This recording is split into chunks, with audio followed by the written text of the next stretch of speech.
Yeah, we have this pond, and it's full of life.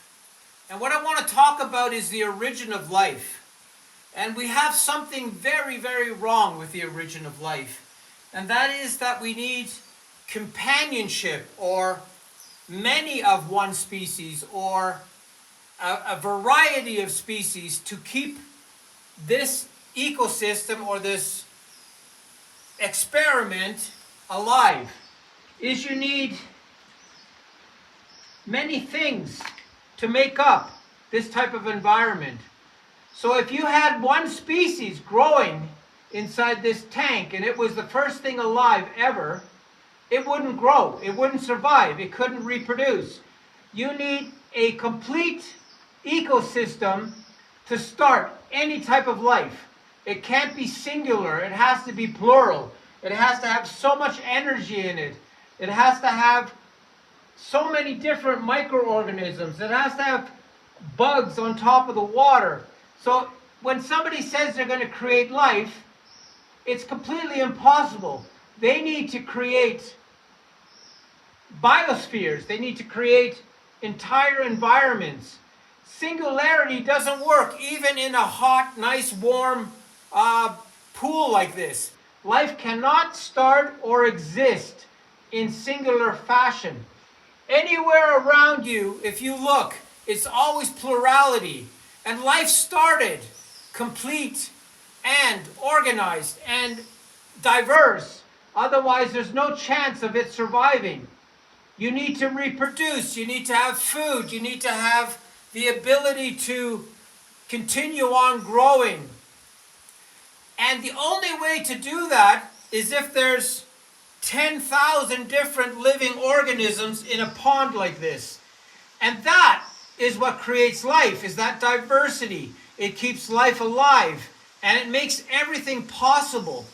So all these people that are searching for the origin of life, they have it very, very wrong. It's not about the origin of life, it's about the plurality of life, is that you need all this different life just to keep one species alive. You cannot have one species doing anything. It needs to have this complete ecosystem that is keeping all the elements alive.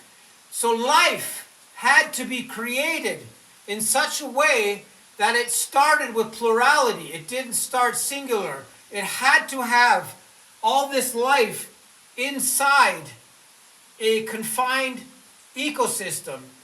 There's no other way. That life does not work with singularity.